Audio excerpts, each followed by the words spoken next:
مسجد الحرام مکۃ المکرمہ اور مسجد النبوی مدینہ المنورہ سے خطبے کا اردو ترجمہ کے لیے ہمارے سوشل نیٹ ورک کو فالو کرنا نہ بھولیں اور اپنے دوست احباب کے ساتھ بھی ضرور شیئر کیجیے۔ خطبہ جمعہ مسجد الحرام، تاریخ 23 محرم 1447 ہجری بمطابق 18 جولائی 2025 عیسوی۔ موضوع: اذکار کی اہمیت و فضیلت۔ خطیب فضیلت الشیخ ماہر المعاقل حفظہ اللہ، ترجمہ محمد اقبال یاسین۔ الحمدللہ، ہر قسم کی تعریف اللہ کے لیے ہے جو بے نیاز اور فضل کرنے والا ہے۔ اس نے ہم پر اپنی نعمت مکمل کی، وہ پاک ہے، اس کی تعریف ہے۔ اس نے ہر چیز شمار کی اور ہر چیز کو اپنی رحمت اور علم کے احاطے میں لے لیا۔ وہ جو کرتا ہے اس کے بارے میں سوال نہیں کیا جاتا، جبکہ اس کے علاوہ ہر ایک سے سوال کیا جائے گا۔ اور میں گواہی دیتا ہوں کہ ایک اللہ کے سوا کوئی معبود برحق نہیں، اس کا کوئی شریک نہیں۔ اور میں گواہی دیتا ہوں کہ ہمارے سردار اور نبی محمد اللہ کے بندے اور رسول ہیں، اس کی مخلوقات میں چنیدہ اور اس کے خلیل ہیں۔ آپ صلی اللہ علیہ وسلم بہترین اخلاق والے، سب سے کامل طریقے والے، تمام لوگوں میں سب سے بلند مرتبہ اور عظیم قدر والے ہیں، سب سے زیادہ صلہ رحمی کرنے والے، سب سے زیادہ نیکی اور سب سے زیادہ اللہ کا ذکر کرنے والے۔ اللہ تعالی درود نازل فرمائے آپ پر، آپ کے اہل بیت، ازواج مطہرات، صحابہ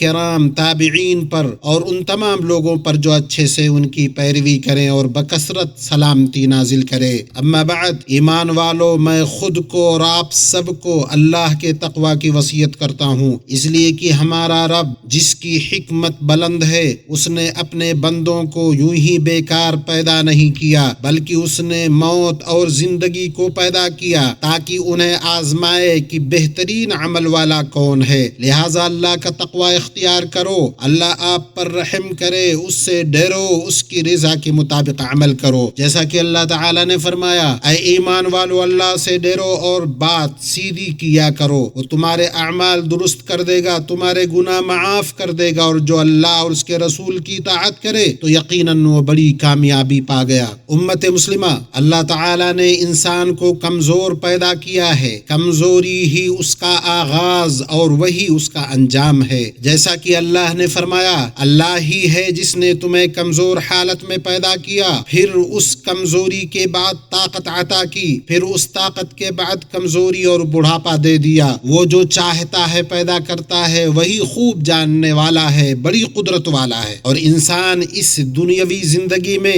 سختیوں اور مصیبتوں، خوف اور الجھنوں سے نہیں بچ سکتا، تو ایسے حالات میں اسے کسی ایسے سہارے کی ضرورت ہوتی ہے جو اس کی مدد کرے، اسے طاقت دے، اس کی کمزوری کی تلافی کرے، سنبھالے اور اسے تسلی دے۔ اور سب سے معاون ذرائع میں سے وہ اذکار ہیں جو کتاب و سنت میں وارد ہوئے ہیں۔ اللہ کا ذکر ان آسان ترین اعمال میں سے ہے جن میں مسلمان اپنا وقت لگاتا ہے، اپنے دل کو زندہ کرتا ہے، اپنی تنہائی کو مانوس کرتا اور اپنے رب کو راضی کرتا ہے۔ اللہ کا ذکر ایسا ہے کہ ہم نشین اس سے بیزار نہیں ہوتا اور ہمدم جس سے اکتاتا نہیں، جیسا کہ فرمان الہی ہے، جو لوگ ایمان لائے اور ان کے دل اللہ کے ذکر سے مطمئن ہوتے ہیں، سنو، اللہ کے ذکر ہی سے دلوں کو اطمینان حاصل ہوتا ہے۔ اور اذکار کے خزانے میں سے ایک عظیم خزانہ وہ کلمہ ہے جو اللہ کے عرش کے نیچے ہے، جس کی نبی صلی اللہ علیہ وسلم نے اپنے صحابہ کو ترغیب دی اور اپنی امت کو اس پر ابھارا۔ چنانچہ صحیح بخاری اور مسلم میں روایت ہے، ابو موسیٰ اشعری رضی اللہ عنہ کہتے ہیں، جب رسول اللہ صلی اللہ علیہ وسلم غزوہ خیبر کے لیے روانہ ہوئے، لوگ ایک وادی میں آئے تو انہوں نے بلند آواز سے تکبیر کہی، تو رسول اللہ صلی اللہ علیہ وسلم نے فرمایا، اپنی جانوں پر رحم کرو، تم کسی بہرے یا غائب کو نہیں پکار رہے، بلکہ تم اس اللہ کو پکار رہے ہو جو سننے والا قریب ہے اور تمہارے ساتھ ہے۔ ابو موسیٰ اشعری رضی اللہ عنہ کہتے ہیں رسول اللہ صلی اللہ علیہ وسلم کی سواری کے پیچھے میں تھا تو آپ نے مجھے لا حول ولا قوت الا باللہ کہتے ہوئے سنا، تو آپ نے فرمایا اے عبداللہ ابن قیس، میں نے عرض کیا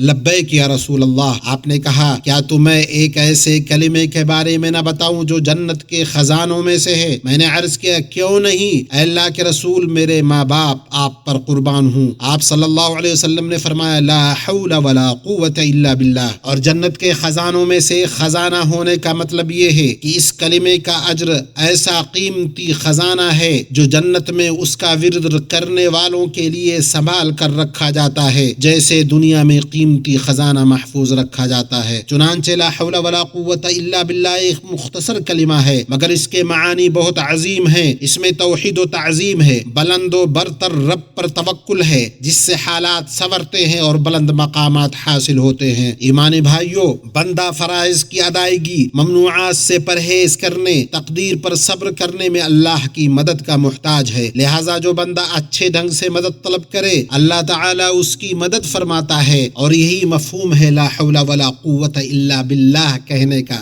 بندے میں نہ تو اللہ کی معصیت سے بچنے کی طاقت ہے مگر یہ کہ اللہ اسے بچائے، نہ اس کی اطاعت کی قوت ہے مگر یہ کہ اللہ اس کی مدد کرے۔ اللہ عز و جل کی مدد کے بغیر نہ بندہ بیماری سے صحت کی طرف، نہ کمزوری سے طاقت کی طرف، نہ کمی سے بڑھوتری کی طرف منتقل ہو سکتا ہے، نہ کسی شر کو روک سکتا ہے، نہ کسی خیر کو حاصل کر سکتا ہے۔ پس لا حول ولا قوت الا باللہ کا مطلب ہے کہ اللہ عز و جل کی مدد کے بغیر کسی بھی حالت سے وہ دوسری حالت میں تبدیلی ممکن نہیں۔ یہ کلمہ اپنے قائل سے غم اور پریشانی کو دور کرتا ہے کیونکہ اسے پڑھنے والا اپنے خالق سے مدد مانگتا ہے، معاملات اس کے سپرد کرتا ہے، اپنی طاقت اور قوت بے بسی سے بری ذمہ ہوتا ہے، ہر مخلوق کی طاقت سے بیزاری کا اظہار کرتا ہے۔ تو جس کا یہ قول و عمل ہو، یہی جس کا عقیدہ ہو، تو کیا اسے سب سے زیادہ کرم فرمانے والا، سب سے بڑھ کر عطا کرنے والا رب تنہا چھوڑ دے گا؟ وہ پاک، بڑا کریم اور مہربان معبود ہے۔ امام احمد میں ہے، ابو ہریرہ سے روایت ہے کہ نبی کریم صلی اللہ علیہ وسلم نے فرمایا کہ تمہیں جنت کے خزانوں میں سے ایک خزانے کا پتہ نہ دوں؟ میں نے عرض کیا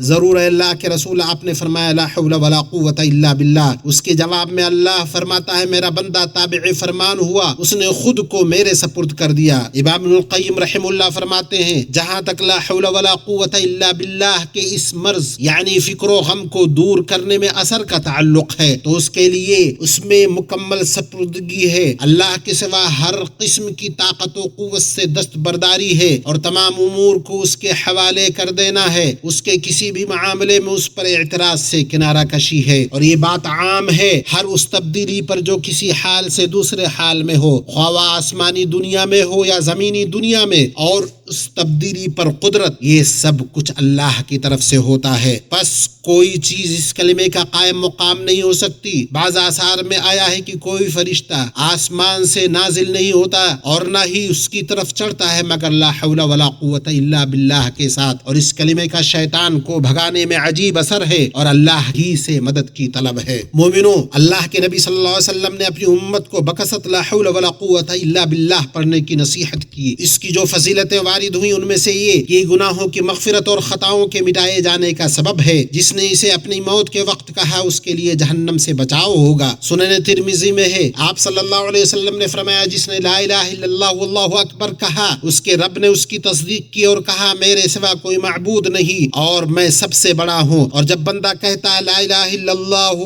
وحدہ تو اللہ کہتا ہے مجھ ایک کے سوا کوئی معبود برحق نہیں، اور جب وہ کہتا ہے لا الہ الا اللہ وحدہ لا شریک لہ تو اللہ کہتا ہے مجھ ایک کے سوا کوئی معبود برحق نہیں، میرا کوئی شریک نہیں۔ اور جب بندہ کہتا ہے لا الہ الا اللہ وحدہ لا شریک لہ لا الہ الا اللہ لہ الملک ولہ الحمد تو اللہ کہتا ہے میرے سوا کوئی معبود برحق نہیں، میرے لیے بادشاہی ہے، میرے لیے ہی حمد ہے۔ اور جب بندہ کہتا ہے لا الہ الا اللہ ولا حول ولا قوت الا باللہ اللہ کہتا ہے میرے سوا کوئی معبود برحق نہیں، ساری طاقت و قوت مجھ سے ہی وابستہ ہے۔ تو آپ صلی اللہ علیہ وسلم وسلم کہا کرتے تھے جس نے اسے اپنی بیماری میں کہا پھر وہ مر گیا تو اسے آگ نہیں جلائے گی۔ لا حول ولا قوت الا باللہ دعا کی قبولیت کے اسباب میں سے ہے، اور جو اللہ کے ذکر کا عادی ہو جائے، اس سے مانوس ہو جائے، وہ ذکر اس پر حاوی ہو جائے یہاں تک کہ وہ عالم خواب و بیداری میں اس کی خود کلامی ہو جائے، تو ایسا شخص اس قابل ہے کہ اسے نیکیاں حاصل ہوں، گناہ مٹائے جائیں، دعائیں قبول ہوں۔ صحیح بخاری میں ہے کہ اللہ کے نبی صلی اللہ علیہ وسلم نے فرمایا جو شخص رات کو اسے اور کہے لا الہ الا اللہ وحدہ لا شریک لہ لہ الملک ولہ الحمد وهو علی کل شیء قدیر، الحمد للہ وسبحان اللہ ولا الہ الا اللہ واللہ اکبر ولا حول ولا قوت الا باللہ، پھر کہے اے اللہ مجھے معاف کر دے، یا دعا کرے تو اس کی دعا قبول کی جائے گی، اور وضو کرے اور نماز پڑھے تو اس کی نماز قبول کی جائے گی۔ لا حول ولا قوت الا باللہ جنت کے پودوں میں سے ایک پودا ہے۔ مسند احمد میں ہے کہ نبی صلی اللہ علیہ وسلم نے فرمایا میں نے اسراء کی رات میں ابراہیم علیہ الصلوۃ والسلام کو دیکھا، انہوں نے کہا اے محمد اپنی امت کو حکم دو کہ وہ جنت میں پودے بکثرت لگائے، اس کی مٹی پاکیزہ ہے اور اس کی زمین کشادہ ہے۔ اللہ کے نبی صلی اللہ علیہ وسلم نے ابراہیم علیہ السلام سے کہا جنت کا پودا کیا ہے؟ فرمایا لا حول ولا قوت الا باللہ۔ اللہ کے بندو خوب لا حول ولا قوت الا باللہ کہا کرو،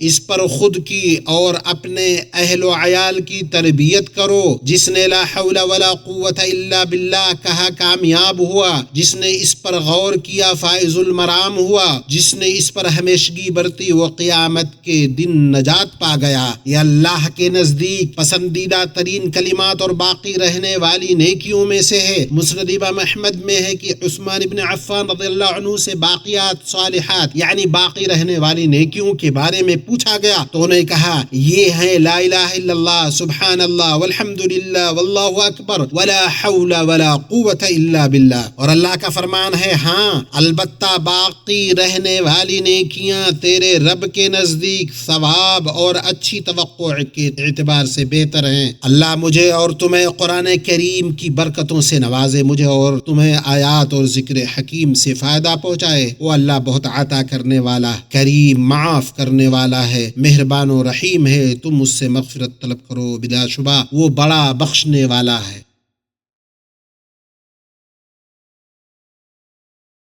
ہر قسم کی تعریف اللہ کے لیے ہے، اس نے اپنے بندوں کے لیے اپنی رحمت کے دروازے کھولے اور ایسے اقوال مشروع کیے جو انہیں اس کی رضا اور جنت پہنچاتے ہیں اور انہیں اس کی ناراضگی اور عذاب سے دور رکھتے ہیں۔ اور میں گواہی دیتا ہوں کہ ایک اللہ کے سوا کوئی معبود برحق نہیں، اس کا کوئی شریک نہیں، اور میں گواہی دیتا ہوں کہ ہمارے سردار اور نبی محمد اللہ کے بندے اور اس کے رسول ہیں۔ درود نازل ہو آپ پر، آپ کے آل و اصحاب پر، اور بہت زیادہ سلامتی ہو۔ اما بعد مومنو، یقیناً لا حول ولا قوت الا باللہ عظیم بابرکت کلمہ ہے، اس کے اندر اللہ پر کمال توکل پایا جاتا ہے اور پناہ طلبی پائی جاتی ہے۔ سنن ابی داؤد میں حسن سند سے روایت ہے کہ اللہ کے نبی صلی اللہ علیہ وسلم کے پاس بدشگونی کا ذکر ہوا تو آپ صلی اللہ علیہ وسلم نے فرمایا اس میں سب سے اچھا فعل ہے، اور یہ بدشگونی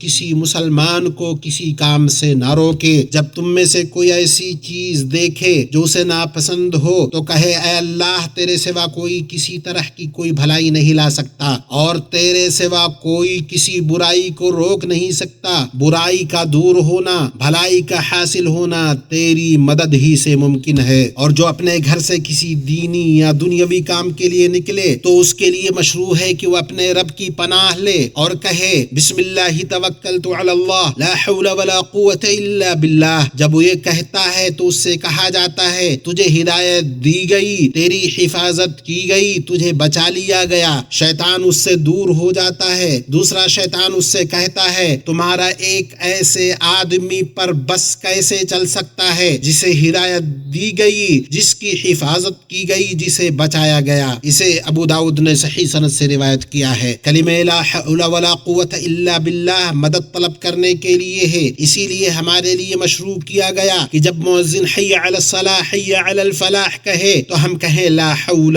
ولا قوت الا باللہ. اس کے ذریعے ہم اللہ سے مدد اور توفیق، اعانت اور درست کی طلب کرتے ہیں. اسی لیے بعض لوگ غلطی کرتے ہیں، اللہ انہیں اور ہمیں ہدایت دے کہ وہ اسے بطور شکایت پڑھتے ہیں، بطور صبر نہیں. یوں اسے انا للہ و انا الیہ راجعون کی جگہ پر رکھتے ہیں اور مصیبت و تکلیف کے وقت اسے پڑھتے ہیں. بعض لوگ اس کا ایسا اختصار کرتے ہیں کہ معنی میں خلل واقع ہو جاتا ہے، یوں وہ خود کو بہت بڑے خیر سے محروم کر لیتے ہیں. پھر مومنو جان لو کہ اللہ نے تمہیں ایک عظیم حکم دیا جس کی ابتدا اس نے اپنی ذات سے کی. چنانچہ اس نے فرمایا بے شک اللہ اس کے فرشتے نبی پر درود بھیجتے ہیں. اے ایمان والو تم بھی ان پر خوب درود بھیجا کرو اور سلام بھیجتے رہا کرو. اے اللہ محمد پر، ان کی ازواج مطہرات اور آپ کی اولاد پر رحمت و برکت نازل فرما جیسے تو نے آل ابراہیم پر رحمت و برکت نازل کی تھے. اے اللہ خلفائے راشدین ابو بکر عمر عثمان و علی سے راضی ہو جا اور ہم سے بھی اپنے عفو و کرم اور مہربانی سے راضی ہو جا اے